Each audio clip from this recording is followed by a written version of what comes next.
What's up, my favorite friends? It's Mr. Pants. Welcome to yet another video. To be fair, I don't know in which road to unemployment we are right now, but it doesn't really matter so much. Today, as you see, we have inherited a specific style, which, as you can see this one, this friend. This friend is, let's say, someone which I know. And this video is dedicated, to be fair, by a subscriber and a fellow good friend, which I'm not going to name his name, but there is about a topic which I wanted to discuss long ago. And I think it's very important for everyone to listen to this one. It's not over mentioned into the YouTube sphere, not really well known, but is one of these concepts that if you know them, if you understand them and you put them into your conscious, then life is getting more meaningful. Life is getting easier, let's say.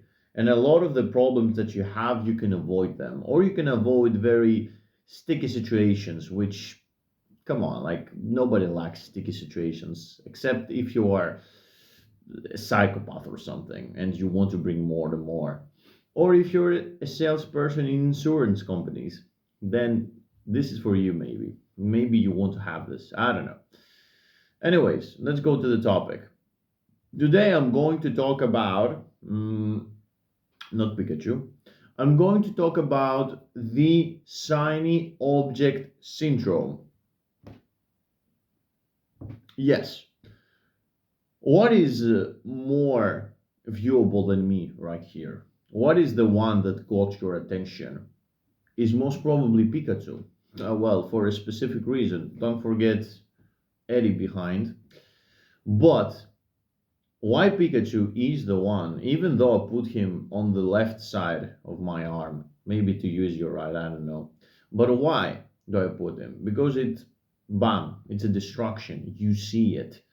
It's a marketing principle also, but we're not going to discuss there. People are getting distracted very, very easily, especially nowadays. And to be honest with you, it's not so much only about getting distracted, it's something even more. It's something even deeper than this. We really like to go into our times to find the thing that we really desire, something that we want so badly. But to be honest, it's not the best option. Right now, Pikachu is this one. Pikachu is a shiny object at this moment of time. We all like him, we all love him, but in reality, what Pikachu is going to offer us? And this metaphor doesn't really make sense so much in the start, but it will make it afterwards if you stick with this video.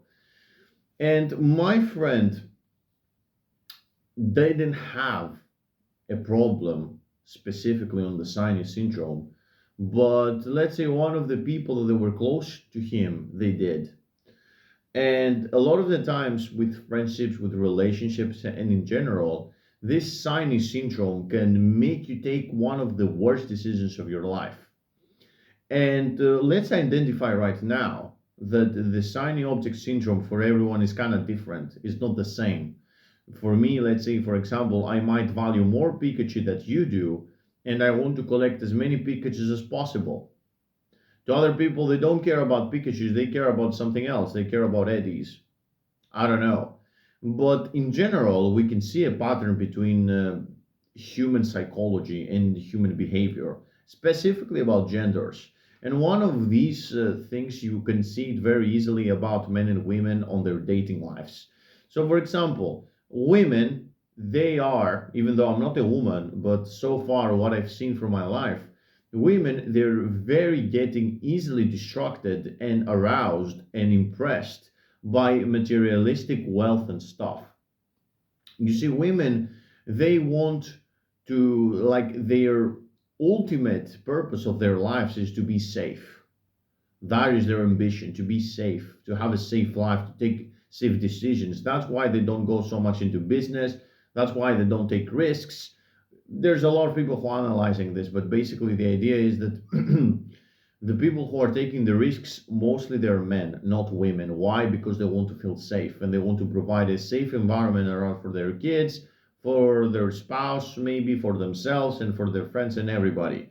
So their first value that they value the most, let's say, or the virtue that they want to hold at most subconsciously is safety.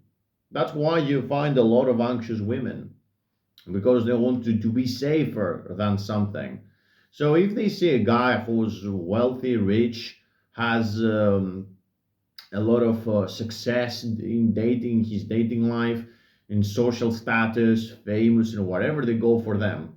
That's the concept of hypergamy, also, which that's a different kind of topic. But on men, it's different. It's not so much this stuff. They do not want to find a girl who's a star, who is very rich, or in general, she has a lot of wealth accumulation. I mean, sometimes it's that's the case, and they think very strategically. This goes both ways. But men who are reliable to their abilities, they're mostly gonna go for women that they are really pretty. They have thick legs, boobs, whatever. You know the case. Amazing hair, very nice face, amazing physique, body, incredible. And our shiny object, and I would say, like for me, definitely, this shine object syndrome is a very hot girl, an insanely hot girl. And to the most of men, and if not to almost all men who they like women, that's the shiny object. And a lot of times you're taking decisions according to that. A lot of the times, like our deepest desires are connected subconsciously with this. And a lot of the times we don't understand what we do. In our story, one of our friends, let's say, took the decision to select the shiny object. And now the results, they're pretty bad for this person, because basically you're throwing away some loyalty behind it, some all this kind of, imagine you have a person doing everything for you, but you really being dazzled about a different object, about something else, which is kind of insane for to me, to my eyes. It's really kind of insane. But do not take this decision. Like if there is an object, a shiny object, you're very impressed by it. You deliberately want to listen to it, to focus it, and it doesn't really need to do, like if you're a guy, mostly guys that are watching me, it doesn't need to do like to be an amazing chick, let's say, for example. You could be a guru, an entrepreneur, someone has a lot of things. And like the first person who we can have like this shiny syndrome is Alex Hormozy. Everybody likes this guy. He's the top of the top, the pinnacle of the pinnacle. This is the shiny object, like whatever he teaches and his courses and his books and whatever. Or it could be Owen Cook. Mine could be very easily Owen Cook. To meet him, to listen to him, to take a bullet for my life to protect this person. However, these people, and not these people per se, but this kind of expectation, this bubble we create, basically it means that we have the shiny object syndrome. And a lot of the people, like people who they're treating themselves as gurus, or they showcase them as gurus, their lives in general, and the guru fanboys are coming back, there is a specific shiny syndrome.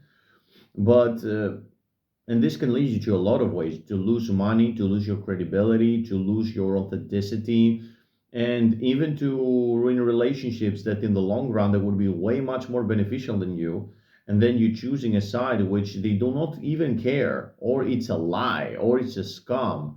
I'm not saying necessarily all of these coaches which I have mentioned that they are scammy, but I'm saying that you can lead to very bad decisions, which nobody's going to be there for you, and basically you're going to be the one who's the blame. you know Nobody asked you, nobody told you that, hey, worship me like a shiny syndrome, and they are right. So that's why you need to be very, very specific and very careful when this comes. Of course, as any good spiritual slash self improvement slash whatever you want to name it advice into this situation, or in general problem, The number one thing is to analyze your current situation and to see where I am at this moment of time. What am I doing? And by saying this is pretty much a conscious look at yourself. What I'm doing, where I am at this moment of time, where do I hold myself? What do I do now?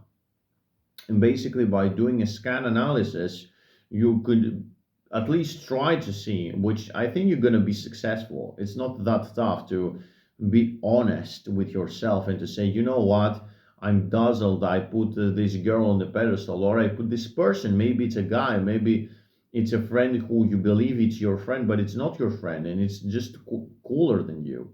You put them into the pedestal and you try to move them on. However, the case is different, and then you ask yourself what I'm going to do about the situation, taking a conscious decision to drop it, to drop this Signish intro, to drop this Pikachu, for example, and to say, no, I don't want any Pikachus anymore. The real meaning is this. And this is a very good guide how to create your own compass, okay, into these specific times, because a lot of the times you might not have the time, you might not have the resources, you might not have the emotional bandage in order for you to be able to sustain these kind of things, which sometimes they can be very complicated.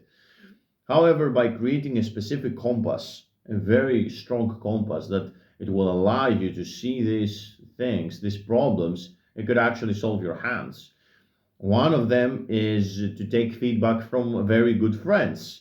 Like, am I screwing this up or not? Guys, tell me. Please fill me in. This is an amazing one. Or you can create some questions, and these questions they can be filled into your journal. You remember this one? Yes, you have a journal.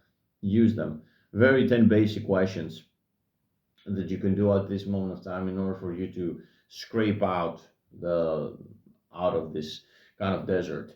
To get them, text me. Find me on Instagram and text me on 101. I'll give you these 10 riddles, basically. It's questions that they will make you more conscious. And why do you need them? Why do I need these 10 questions? As I said before, if you don't pay attention, first of all, you're going to understand what's going with your life. You're going to understand where your life has a problem, where do you have a disadvantage, and what are your threats, basically. But it's not all just terrible, it's just dust and darkness in the pits of hell. No, you can see opportunities, you can see your strong points. It's basically a SWOT analysis, but even more specific, even more detailed. I really like this kind of marketing wise rules and strategies that they do exist. But by put them into real life is even better, because these principles they can be used not only in businesses but on people, and you can use them whatever you want. It's your own choice. You can use them even in dating, or even to have like a pet or something. I don't really know. But in general, these 10 questions, like the 10 commandments, basically, which 10 commandments could be one of them, but they're going to be a bit more specific into our specific situation about not to get the sign syndrome, sign thing syndrome. And yeah, that's pretty much it. I wish you guys to not face this problem ever again. It's a situation that your emotions they spark on. You start to desire a lot. You start to play movies in your head about specific things and you daydream. And this only leads you to more problems. This leads you to not be conscious at all, to not be present to the moment, and to be in a foreign land, which it will never happen. And you're outside of reality, and you look like a dork at the same time in your head and into other people. If they imagine, like, if you daydream and there's someone like in this chair saw you daydream, you'll be like, what is this person is doing? This is so weird. And yeah, I'm all about weirdness, but this just is self-destructive weirdness. Doesn't will never take you anywhere. I'm doing it a lot and I know by experience. So please do not daydream. Do not fall a victim for the shiny object syndrome. Do not do it. It doesn't worth the chance. And fuck Pikachu out. You don't need him. Stay here, stay present, stay cool, and that's the lesson for today. I will talk to you soon. Any questions later on, you know where to find me. And to find these 10 questions that will help you get away from this shiny object syndrome and more problems in general, you'll know where to find me and how to ask me. Have a nice one. Stay strong.